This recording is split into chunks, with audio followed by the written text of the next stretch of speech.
Hey everyone, Nick here again, back to talk about The Walking Dead. This is my review of episode 10 of season 8. And I'd say this episode was decent, but honestly I feel like overall it's kind of inconsequential. Like, you probably could have just watched like the Skybound reaction compilation on YouTube and you'd be all caught up in a heartbeat. I will start with my single favorite aspect of this episode, and one of my favorite things that's happened all season. Simon. He was so great in this episode. I mean, I had said before that I was already a fan of Stephen Ogg, who plays Simon, because I know him from Grand Theft Auto 5, where he's one of the playable characters, Trevor. And this episode, he really became Trevor. Like, between all his murderous impulses and him being impatient that he can't just kill everybody, and his over-the-top line delivery, it was so great. It was like I was actually watching Trevor Phillips on The Walking Dead. It was beautiful. And the way that he delivered the line to Jadis and the trash people, when he said BS and he screamed it at the top of his lungs, oh my god, I was so happy. Like, yeah, I was laughing in my reaction video, but it wasn't like just because I thought it was funny.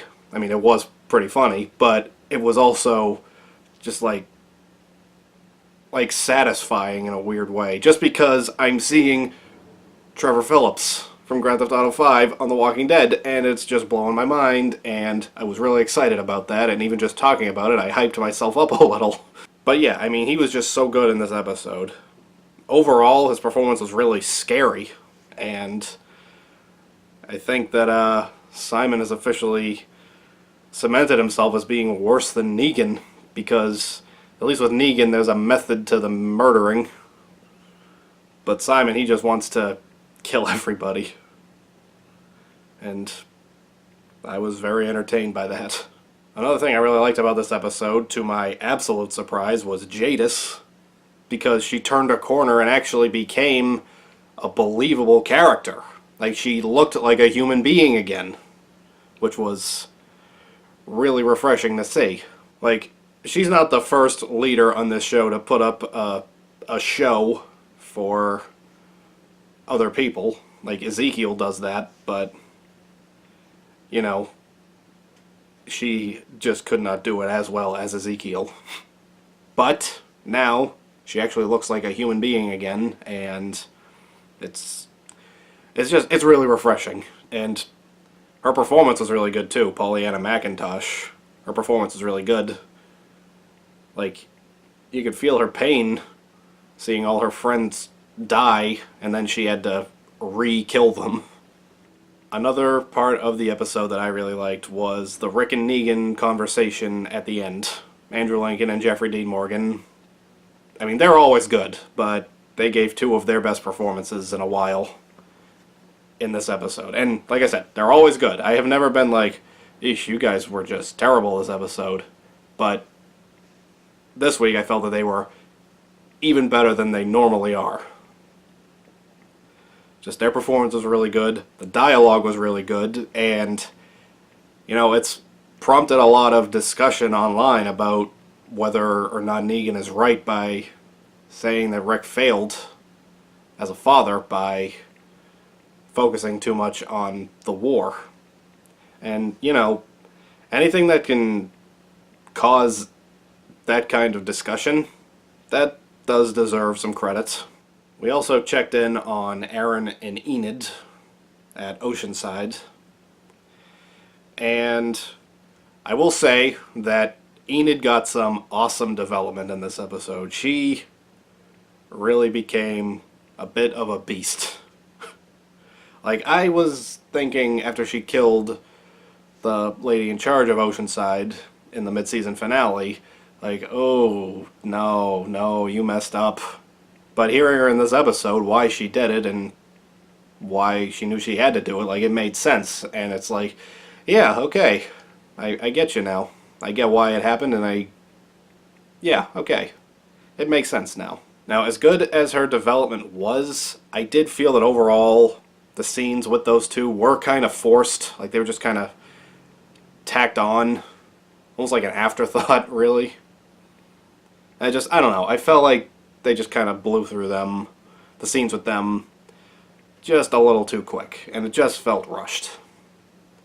It wasn't bad, it was just rushed.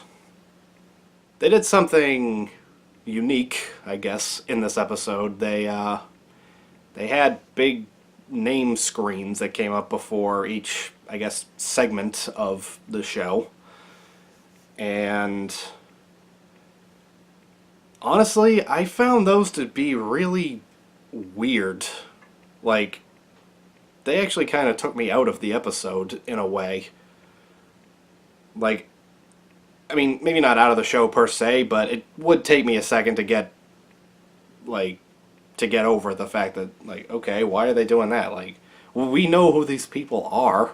They don't need to give us name screens. And a lot of people are saying, like, it's just the way that they're showcasing all the different characters and going through all the different perspectives. And I'm just like, The Walking Dead has switched perspectives before without doing this.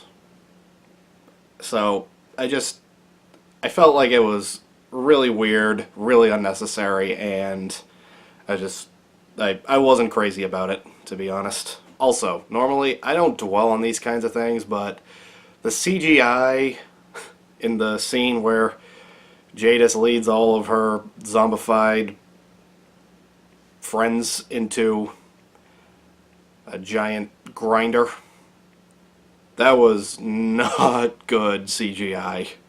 Like, that was pretty bad. And, you know, last season they had the deer and the green screen of Rick on top of the trash pile.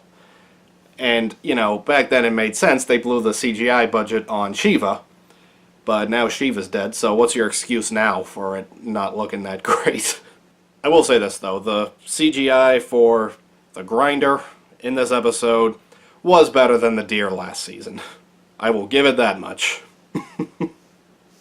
The last two episodes I couldn't really rate fairly because I just hadn't felt like I had processed them in a fair way. And I didn't know the proper way to rate them at the end.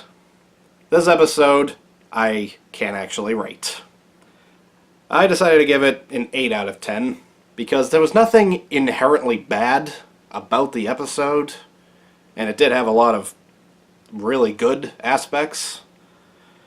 But I feel like in the long run, it'll probably be forgotten about, other than maybe the Rick and Negan conversation at the end. So yeah, that's what I thought of the episode. Thanks for watching, and I will see you next time.